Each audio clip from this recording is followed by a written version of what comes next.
Hello students, आपका स्वागत है आपके अपने channel Hindi learn and fun में। स्टूडेंट्स, आज हम फिर हाजिर हैं एक नई वीडियो लेकर। ठीक है, आज हम क्या पढ़ेंगे? सीताराम शेखसरिया का डायरी का एक पन्ना। ठीक है, आज हम ये पढ़ने जा रहे हैं। तो इसके पहले हम जान लेते हैं कि सीताराम शेखसरिया कौन थे। इनका जन्म 1892 में राजस्थान में हुआ था। जन्मे तो ये राजस्थान में थे, लेकिन इनका जीवन कोलकाता में बीता था। ठीक है, इनका महात्मा गांधी के नेतृत्व में ये स्वतंत्रता आंदोलन में बढ़ चढ़ कर इन्होंने हिस्सेदारी ली थी। ठीक है, और क्या, गुरुदेव रविंद्रनाथ ठाकुर, महात्मा गांधी, नेताजी सुभाष चंद्र बोस के ये करीबी रहे। जिस टाइम पर ये लोग स्वतंत्रता के लिए लड़ रहे थे, तभी सीताराम भी स्वतंत्रता आंदोलन में भाग ले रहे थे। उस टाइम पर ये स्वतंत्रता आंदोलन के दौरान जेल की यात्रा भी, ये जेल भी गए थे। ठीक है, कुछ साल तक आज़ाद हिंद फौज के मंत्री भी रहे ये। इन्हें भारत सरकार ने 1962 में पद्म श्री सम्मान से सम्मानित भी किया था। ठीक है, तो अब हम इनके क्या पढ़ते हैं? डायरी का एक पन्ना। आज इसको हम समझ लेते हैं। ठीक है, क्या है इसमें वही देखिए, इनकी आदत क्या थी कि ये डायरी लिखते थे उस टाइम पे कि रोज का क्या हुआ। तो उसी उनकी डायरी से उन्होंने ये लेसन दिया है। डायरी का एक पन्ना मतलब एक घटना के बारे में उन्होंने इसमें बता दिया है। तो वही है, क्या कहना है कि इस पाठ में लेखक सीताराम शेखसरिया ने 26 जनवरी 1931 को कोलकाता में मनाए गए स्वतंत्रता दिवस का विवरण प्रस्तुत किया है। ठीक है, जो पहले क्या है, इसमें लेखक ने बताया है कि देखिए, भारत में स्वतंत्रता दिवस पहली बार कब मनाया गया था? 26 जनवरी 1930 में। परंतु उस साल कोलकाता की स्वतंत्रता दिवस में ज़्यादा हिस्सेदारी नहीं थी। कोलकाता ने ज़्यादा हिस्सेदारी नहीं लिया था जब 1930 में स्वतंत्रता दिवस मनाई गई थी। जब 1931 में मनाई गई, तब उन्होंने बढ़ चढ़कर हिस्सा लिया था कोलकाता ने। ठीक है, इस साल उन्होंने पूरी तैयारियां की थी। केवल प्रचार में 2000 रुपये खर्च किए गए थे। सोचिए, उस टाइम पर प्रचार में सिर्फ 2000 रुपये खर्च किए थे। लोगों को घर घर जाकर समझाया था। ठीक है, लोगों के घर घर जाकर स्वतंत्रता के लिए उकसाया था उन्होंने। बड़े बाजार के प्राय मकानों पर, बड़े बाजार के जैसे हर जगह पर एक अपना नाम होता है जो बाजार लगे होते हैं, तो इसी तरह वहाँ पर बड़ा बाजार था। तो बड़े बाजार के प्राय मकानों पर तिरंगा फहराया गया था। कलकत्ता के हर भाग में झंडे लगाए गए थे। वहाँ जगह जगह पर झंडे सजाए गए थे। ऐसी सजावट पहले कभी नहीं हुई थी।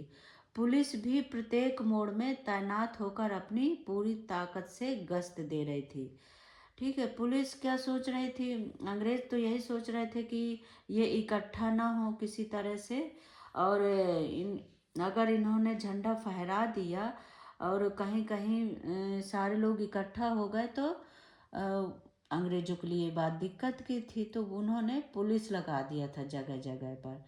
घुड़सवारों का भी प्रबंध था। घुड़सवार भी यहाँ से वहाँ घूम कर देख रहे थे। ठीक है, तो फिर क्या था आगे देखो। मोनूमेंट के नीचे जहाँ सभा होने वाली थी, जिस जिस जगह पर सभा होने वाली थी, उस जगह को पुलिस ने सुबह 6 बजे ही घेर लिया था कि आज यहाँ पर सभा होगी, यहाँ झंडा फहराया जाएगा। तो पुलिस सुबह 6 बजे ही वहाँ पहुँच गई। फिर भी कई जगह सुबह उससे पहले ही झंडा फहरा दिया गया था। ठीक है, श्रद्धानंद पार्क में बंगाल प्रांतीय विद्यार्थी संघ के मंत्री अविनाश बाबू ने जब झंडा गाड़ा, तब उन्हें पकड़ लिया। कई जगह मतलब पुलिस पहले ही पहुंच गई, और कई जगह क्या था, झंडा फहरा दिए गए थे। तो जो अविनाश बाबू थे, इन्होंने जैसे ही झंडा गाड़ा, इन्होंने फहराया, तो पुलिस ने इन्हें पकड़ लिया। तारा सुंदरी पार्क में बड़ा बाजार, कांग्रेस कमेटी के युद्ध मंत्री हरिश्चंद्र सिंह को झंडा फहराने से पहले ही गिरफ्तार कर लिया। जैसे वो झंडा फहराने के लिए एकत्र हुए तो उन्हें पहले ही पकड़ लिया। वहाँ मारपीट भी हुई, जिसमें 2-4 लोगों के सिर भी फट गए थे तथा गुजरात सेविका संघ की ओर से निकाले गए जुलूस में कई लड़कियों को गिरफ्तार किया गया। वहाँ पे क्या था कि आदमी लोग भी जुलूस निकालते थे, वो भी स्वतंत्रता के लिए बढ़ चढ़ भाग लेते थे और लड़कियां औरतें भी बढ़ चढ़ कर हिस्सा लेने लगी थी। मारवाड़ी बालिका विद्यालय की लड़कियों ने 11 बजे झंडा फहराया। जगह जगह पर उत्सव और जुलूस के फोटो उतारे गए। क्या था, जैसे आज हम लोग स्कूलों में और ऑफिसों में हर जगह झंडा फहराते हैं, उसी तरह उस टाइम भी कहाँ पे मारवाड़ी बालिका विद्यालय के बच्चों ने 11 बजे ही झंडा फहरा दिया था। 2-3 आदमियों को पकड़ लिया गया, जिसमें पूर्णो दास और पुरुषोत्तम राय प्रमुख थे। उस टोली में पूर्णो दास और पुरुषोत्तम राय प्रमुख लोग थे।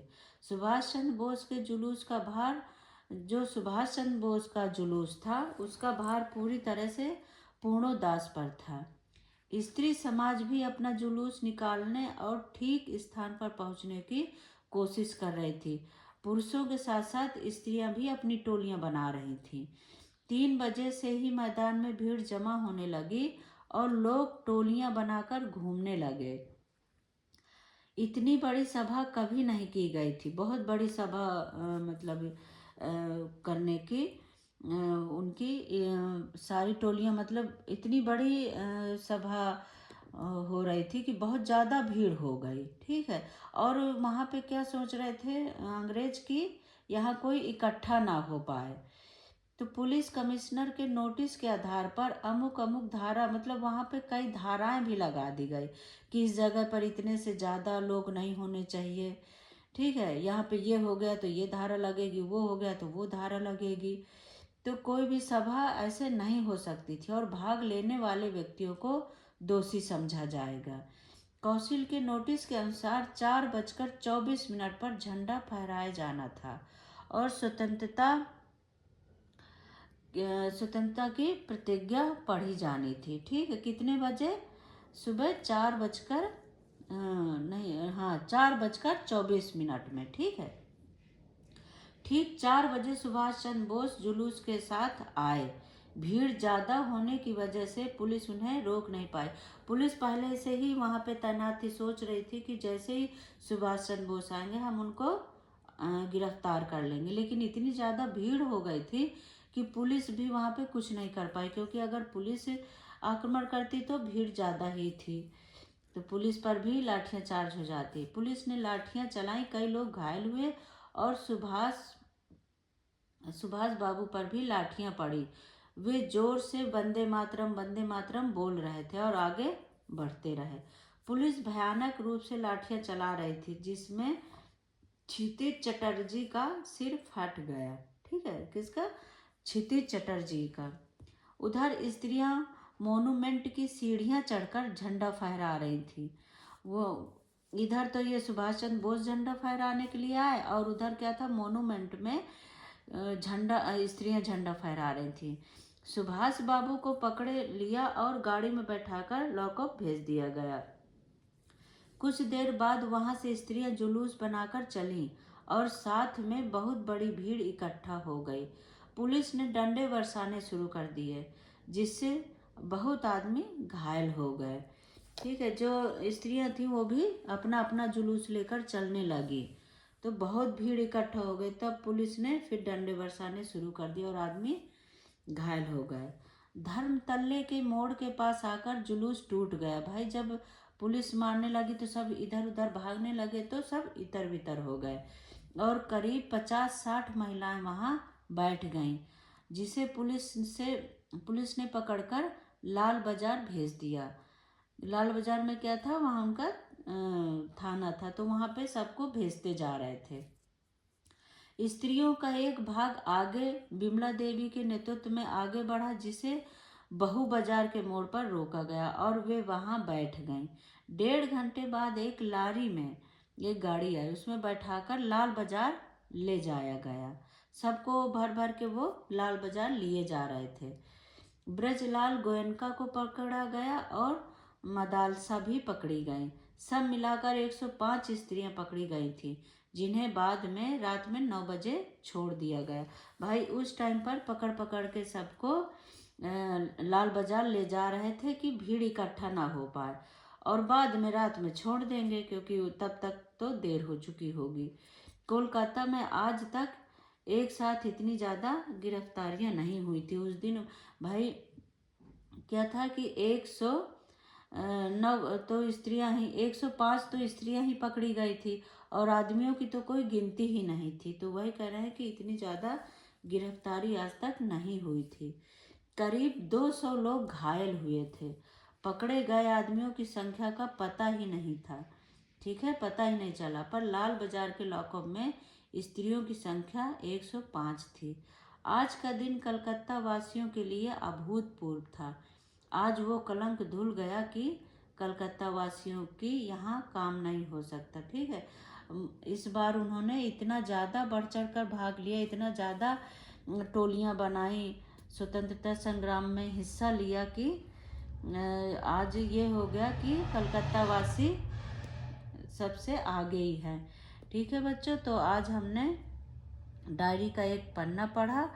अगली वीडियो में इसके मैं आप लोगों को प्रश्न उत्तर बनाऊंगी, तो आप ज़रूर इंतज़ार करें मेरी अगली वीडियो का। थैंक यू बच्चों, बाय बाय।